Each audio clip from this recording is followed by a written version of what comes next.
Okay, అందరికీ నమస్కారాలండి.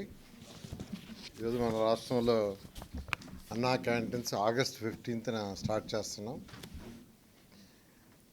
గత 2014-19 అప్పుడు ఈ అన్నా క్యాంటీన్స్ని పేదల నిరుపేదల కోసం ప్రతి పేదవాడు కేవలం 5 రూపాయలతో చక్కటి భోజనం, ఆరోగ్యకరమైన భోజనం, మంచి ప్లేసులు అంటే తినే ప్లేస్ కూడా హైజీనిక్ గాను, తర్వాత చాలా ఆహ్లాదకరంగా ఉండాలని ఆ రోజు సీఎం గారు ఆదేశించడం, దానికి తగ్గట్టుగానే రాష్ట్రంలో 203 అన్నా క్యాంటీన్స్ యాక్చువల్గా ప్రారంభించడం జరిగింది. వాటిల్లో అంటే 203లో 183 యాక్చువల్గా వర్కింగ్కి వచ్చినాయి.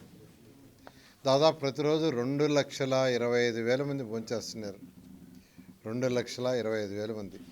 అటువంటి అన్నా క్యాంటీన్స్ని గత ప్రభుత్వం పూర్తిగా మూసేసింది. వాళ్ళు చేయదలుచుకుంటే రూపాయికి ఇచ్చుండొచ్చు, అంటే మేము 5 రూపాయలకి ఇస్తే రూపాయి కూడా ఇచ్చుండొచ్చు, కానీ ఒక కక్ష సాధింపుతో ఆ ప్రభుత్వం చేసింది. అయితే మళ్ళీ అన్నా క్యాంటీన్స్ని ఓపెన్ చేస్తామని సీఎం గారు చెప్పడం, దాని మీద యాక్చువల్గా క్యాబినెట్లో కూడా మొన్న డిసైడ్ చేశారు.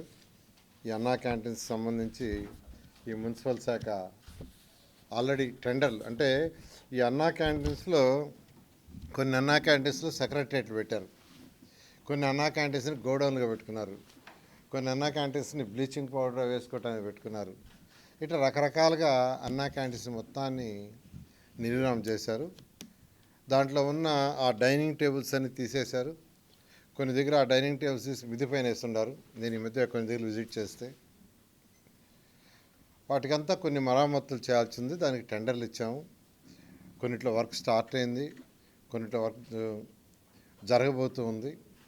బహుశా ఈ వర్క్ అంతా నెక్స్ట్ మంత్ ఆగస్టు 10కి పూర్తి అయ్యేటట్టుగా ఆదేశించాం. ఆగస్టు 10వ తేదీకి కంప్లీట్ కావాలని. అదేవిధంగా అందులో ఒక 20 అన్నా క్యాంటీన్స్ స్టార్ట్ కాల.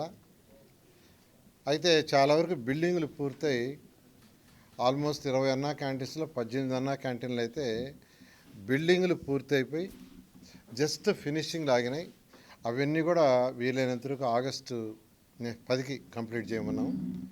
2 అన్నా క్యాంటీన్స్ మాత్రం బేస్మెంట్ స్టేజ్లో ఉన్నాయి. వాటిని కూడా కంప్లీట్ చేయమని ఆదేశించాం. వాళ్ళందరూ టెండర్లు పిలిచారు, అవన్నీ వర్క్ జరుగుతున్నాయి. అదేవిధంగా రిగార్డింగ్ ఫుడ్ గత 2014-19లో అక్షయ్ పాత్ర వాళ్ళు యాక్చువల్గా ఈ టెండర్ దక్కించుకొని వాళ్ళు ఫుడ్ పెట్టారు. చాలా చక్కటి ఫుడ్ పెట్టారు. ప్రతి పేదవాడు ఎంతో హ్యాపీగా, సంతోషంగా, ఆనందంగా తిన్నారు. నేను కూడా తిన్నా చాలాసార్లు టేస్ట్ చేయడానికి. అయితే ఈసారి మళ్ళీ టెండర్లు పిలుచున్నాం. టెండర్లు కూడా 22వ తేదీ ఐ థింక్ ఓపెన్ చేస్తారు, 22 ఓపెన్ చేస్తారు. అదే సేమ్ రేట్స్లో ఎటువంటి కొందరు అడుగుతున్న రేట్లు ఏమైనా పెంచుతారని. పెంచేది ఏం లేదు, సేమ్ రేట్స్ 5 రూపాయలతో యాక్చువల్గా బ్రేక్ఫాస్ట్ అయినా, లంచ్ అయినా, డిన్నర్ అయినా చేసే విధంగా చేయడం జరిగింది. అంతేకాకుండా అన్ని అన్నా క్యాంటీన్స్ ఒకే మోడల్, ఒకే స్టాండర్డ్. అధికారులకు కూడా ఇప్పుడు యాక్చువల్గా వీడియో కాన్ఫరెన్స్ జరిగింది. రాష్ట్రంలో ఉన్న 123 మున్సిపాలిటీస్కి కమిషన్స్తో ఈరోజు కాన్ఫరెన్స్ జరిగింది. ఒకే మోడల్ ఉండాలా, ఒకే సిస్టమ్ ఉండాలా, ఒకే క్వాలిటీ ఉండాలని ఆ విధంగా చేయమని యాక్చువల్గా ఈరోజు ఆదేశించడం జరిగింది. రెండవది ఈ యొక్క సీజనల్ డిసీజెస్. జనరల్గా ఈ వర్షాకాలం సీజన్లో అందరికీ తెలుసు, ఈ డయేరియా ఇలాంటి వ్యాధులు ప్రబలటం. రీసెంట్గా పిడుగురాళ్ళ ఇష్యూ, పిడుగురాళ్ళలో 1వ తేదీ నుంచి మొన్నటి వరకు ప్రతిరోజు కేసులు వచ్చిన మాట వాస్తవం. దానికి నేను కూడా 2 సార్లు పోయి వచ్చాను. అయితే అక్కడ జరిగింది ఏంటంటే 1వ తేదీకి ముందు 4 రోజులు మున్సిపల్ వాళ్ళు వాటర్ పైప్ లైన్స్ ఆపారు రిపేర్ కోసంగా. అయితే అక్కడ డ్రింకింగ్ వాటర్కి 2 ఆల్టర్నేట్స్ ఉన్నాయి. ఒకటి ఏంటంటే 7 బోర్లు ఉన్నాయి, మోటార్ బోర్స్, పవర్ బోర్స్ అంటారు. ఆ మోటార్ బోర్స్తో కూడా మళ్ళీ గ్రౌండ్ లైన్స్ ఉన్నాయి. ఆ లెనిన్ నగరం, మారుతి నగరంలో భూమి లోపల లైన్లు వేసి అవి పబ్లిక్ ట్యాప్ కనెక్షన్ ఇచ్చారు. ఆ వాటర్ని వాళ్ళు స్నానాలు చేయడానికి దానికి వాడుతున్నారు. మున్సిపాలిటీ ఇచ్చే వాటర్ని డ్రింకింగ్ వాడుతున్నారు. అయితే ఆ పవర్ బార్ ద్వారా వాటర్ ఇస్తున్నారు కాబట్టి వాటర్కి ఎటువంటి ఇబ్బంది లేదని పైపులు రిపేర్ చేస్తామని ఎక్కడైతే మెయిన్ సోర్స్ నుంచి వస్తుందో ఆ లైన్ ఆపారు 4 days. ఆ 4 days ఈ బోర్లలో వాటరే డ్రింక్ చేశారు. అంతేకాని అక్కడ ఆర్ఓ ప్లాంట్లు ఉన్నాయి, దాంట్లో వాటర్ డ్రింక్ చేశారు. డ్రింక్ చేస్తే యాక్చువల్గా ఏంటంటే అక్కడ ఈ డయేరియా రావటం దాదాపు ఒక 100 మంది పైదాకా వచ్చింది. దాని మీద యాక్చువల్ నేను కూడా 2 సార్లు పోయాను. ఫస్ట్ టైం పోయినప్పుడు వాళ్ళు కొన్ని బోర్లే టెస్ట్ చేస్తున్నారు. నేను అన్ని బోర్లని టెస్ట్ చేయమన్నాను. 36 హ్యాండ్ బోర్స్ కూడా ఉన్నాయి, అవి టెస్ట్ చేయమన్నా. 7 బోర్లు అక్కడ ఉన్న ఆర్ఓ ప్లాంట్స్ అన్ని టెస్ట్ చేయమంటే దాదాపు అన్ని ఆర్ఓ ప్లాంట్లలో యాక్చువల్గా బ్యాక్టీరియా బయటపడింది. అన్నీ పవర్ బోర్లో పడింది. అవన్నీ క్లోజ్ చేసాం. అవి క్లోజ్ చేసిన తర్వాత సిటీలో అక్కడ డయేరియా కంట్రోల్కి వచ్చింది. అయితే ఇప్పుడు పక్కన గ్రామాల్లో విలేజ్ నుంచి వస్తున్నాయి. ఇవాళ కూడా ఒక 7 కేసులు వచ్చాయన్నారు. అక్కడ కూడా హెల్త్ డిఎంహెచ్ఓ గారు పోయి అక్కడ కూడా వాటర్ టెస్ట్ చేస్తున్నారు. రాష్ట్రంలో ఉన్న ఆల్ మున్సిపల్ కమిషన్స్కి వాళ్ళు చాలా క్లియర్గా ఇన్స్ట్రక్షన్స్ ఇచ్చాం. సిల్ట్ ఫస్ట్ దించండి. జనరల్గా ఏంటంటే రెయినీ సీజన్లో గ్రౌండ్ వాటర్ వలన ఇటువంటివి వస్తాయి. లేదంటే పైపులు ఎక్కడ లీక్ ఉంటే అక్కడ ఉన్న మురుగు నీరు పోవటం వల్ల కానీ, అందువల్ల ఆ లీక్లన్నీ అరికట్టమన్నాం. దానికి వాళ్ళు చేస్తున్నారు. వీలైనంతరకు డ్రైన్స్లో మురుగు లేకుండా చేయటం కోసంగా అన్ని మున్సిపాలిటీస్కి యాక్చువల్గా ఇన్స్ట్రక్షన్ ఇచ్చాం సిల్ట్ తీయమని. కొందరు 50% తీశారు, కొందరు 25%, కొందరు 10%, కొందరు తీలా. అడిగితే ఏమంటే డబ్బులు లేవన్నారు, ఫైనాన్స్ ప్రాబ్లం ఉందని. దానికి ఇవాళ ఒక 50 కోట్ల రూపాయలు యాక్చువల్గా సీఎం గారిని అడిగి ఒక 50 crores ఈరోజు ఈ రాష్ట్రంలో ఉన్న 123 మున్సిపాలిటీస్లో 17 మున్సిపల్ కార్పొరేషన్స్ ఉన్నాయి. మున్సిపల్ కార్పొరేషన్స్ కొంతవరకు ఫండ్ ఉంటుంది. అందువల్ల ఈ మున్సిపల్ కార్పొరేషన్స్ కాకుండా మిగిలిన 106 మున్సిపాలిటీస్కి ఒక 50 కోట్లు వాడు రిలీజ్ చేశాం.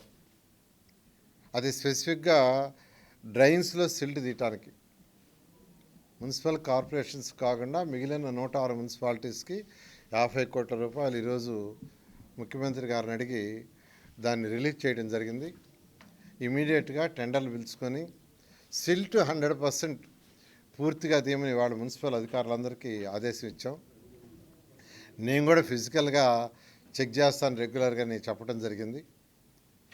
అందువల్ల రాష్ట్ర ప్రజలందరూ కూడా ఎవరైతే ఎక్కడైతే ఈ మురికి నీళ్ళు అవి ఉంటాయో ఆ ఏరియాలో ఉండేవాళ్ళు ఇట్లాంటి ప్రాబ్లం వచ్చిన వాళ్ళు నీళ్లు కాసి చల్లార్చి తాగండి. నీళ్లు కాసుకొని చల్లార్చి, మన పిడుగురాళ్ళలో కూడా అదే చెప్పొచ్చాను. అందువల్ల ప్రతిసారి మనకి ఈ ప్రాబ్లమ్స్ పోవాలంటే ఖచ్చితంగా underground drainage system, underground drinking pipe lines రావాలి. దానికి 2014-19లో ఏషియన్ ఇన్ఫ్రాస్ట్రక్చర్ ఇన్వెస్ట్మెంట్ బ్యాంక్ ద్వారా 5,350 కోట్లతో ప్రాజెక్టు శాంక్షన్ చేయించాం. అది స్పెసిఫిక్గా దీనికోసమే 5,350 కోట్లతో. అయితే ఆ ప్రాజెక్టు మూలబడిపోయింది. దాంట్లో 240 కోట్లు కూడా ఖర్చు పెట్టలా. మన June 30కి డేట్ అయిపోయింది, ఎక్స్పైర్ అయిపోయింది. మళ్ళా దాన్ని ఎక్స్టెండ్ చేయమని రిక్వెస్ట్ చేసాం. వాళ్ళు ప్రస్తుతం 1 month ఎక్స్టెండ్ చేశారు. ఇప్పుడు మళ్ళీ దాన్ని ఒక 2 years ఇవ్వమని అడుగుతున్నాం.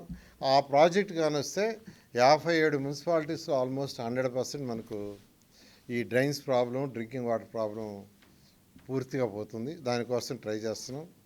అదేవిధంగా మున్సిపల్ శాఖకు సంబంధించిన జనరల్ ఫండ్ అంతా సిఎఫ్ఎంఎస్లు మొత్తం వాడేశారు గత ప్రభుత్వం.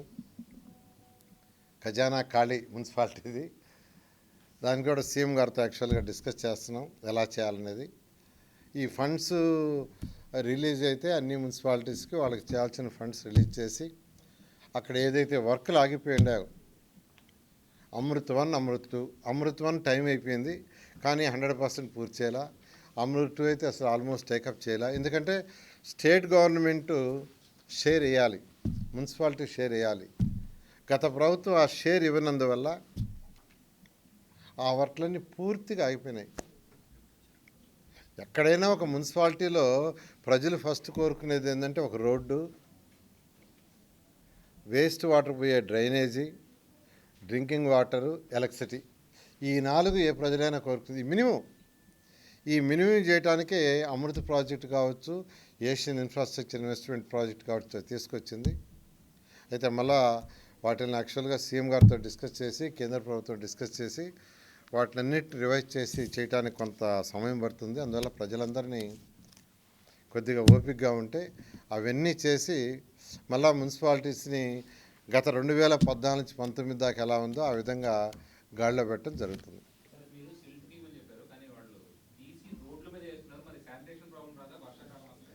అది కూడా యాక్చువల్గా ఇవాళ మున్సిపల్ కమిషనర్స్కి ఇన్స్ట్రక్షన్ ఇచ్చాం. సిల్ట్ తీయటం కాదు, తీసిన సిల్ట్ పక్కన వేస్తానే అది 24 అవర్స్లో వాటర్ అంతా పోతుంది, దాన్ని ఇమీడియట్గా తీయాలని చెప్పాం. నేను మొన్న పిడుగురాళ్ళు అయితే వాళ్ళకి ఇన్స్ట్రక్షను ఈవినింగ్ 12 అవర్స్ లోపల తీయాలన్నాను. పిడుగురాళ్ళలో మొత్తం తీశారు. దాని మీద వెరీ స్పెసిఫిక్గా ఉన్నాం. మీరు ఏదైతే అడిగారో దాని మీద వాళ్ళు ఇన్స్ట్రక్షన్ ఇవ్వడం కూడా జరిగింది.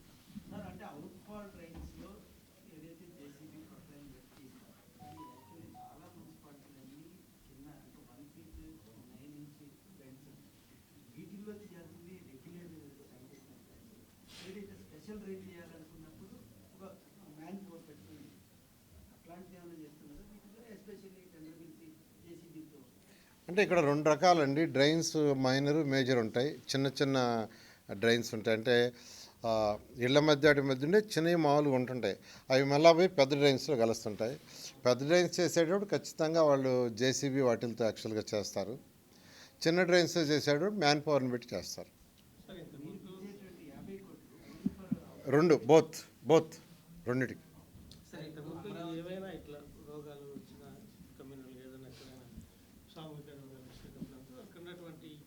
వాలంటీర్లు వెంటనే సంబంధిత శాఖ దృష్టి తీసుకుని పరిష్కరించారు. ఇప్పుడు వారు లేని లోపం ఏమైనా కనపడుతుంది, వాళ్ళని ఉపయోగించుకోకపోవడం.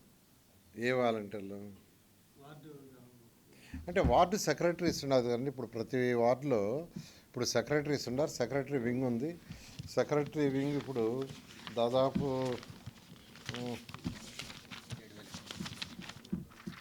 7,500 వార్డు సెక్రటరీస్ ఉన్నారు. వాళ్ళందరినీ ఉపయోగించుకొని యాక్చువల్గా దీన్ని ముందుకు తీసుకోవటం జరుగుతుంది. దాంట్లో స్పెసిఫిక్గా శానిటేషన్ దానికి కూడా ఒక సెక్రటరీ ఉన్నారు. వాళ్ళ ఆధ్వర్యంలోనే జరుగుతుంది.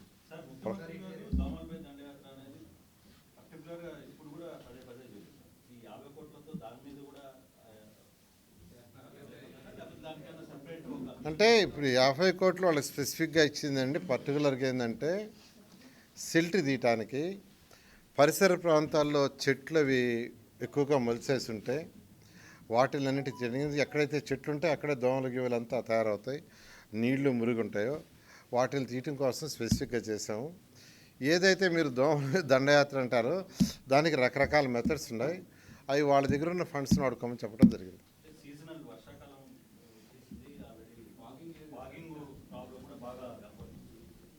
అందుకనే వాళ్ళ దగ్గర మా దగ్గర డబ్బులు లేవంటే ఈరోజు యాక్చువల్గా ఈ 50 crores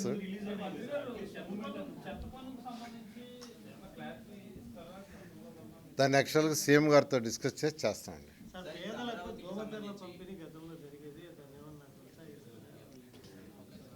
అదంటే యాక్చువల్గా మీరు ఇప్పుడు చెప్పారు కాబట్టి దాని గురించి ఆలోచిస్తాం.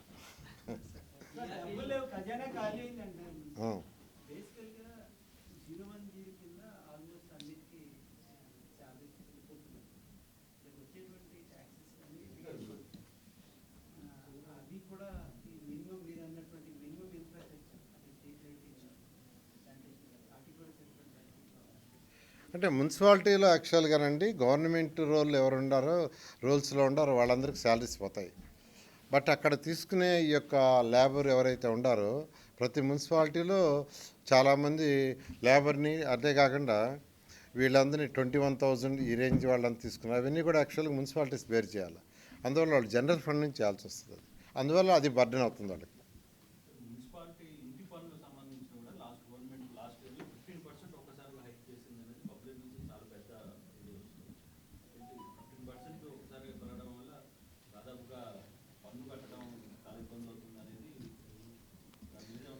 ఇప్పుడు 2014 నుంచి 19 దాకా ఒక్క సంవత్సరం కూడా మేము ట్యాక్స్ పెంచలా, ఒక్క పైసా పెంచలా.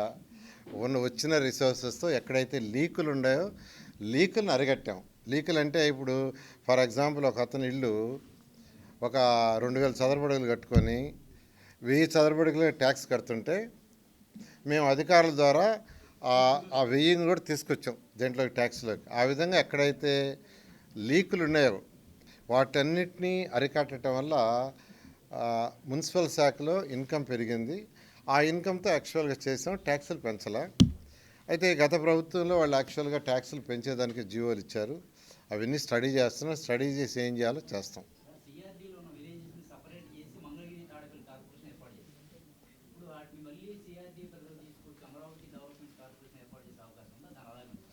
అంటే యాక్చువల్గా సిఆర్డీది అది మేజర్ ప్రాబ్లం అండి. R5 జోన్ అని మున్సిపాలిటీస్ అని రకరకాలుగా చేశారు. దాని మీద స్టడీ చేస్తున్నాం. ఇంకా మాకు ఒక 1 మంత్ పడుతుంది దాని మీద ఒక క్లారిటీ ఏం చేయాలా అనేది. ఒక 1 మంత్కి ఒక క్లారిటీ వస్తుంది, క్లారిటీ ఇస్తాను. Takes 1 month. Okay, thank you.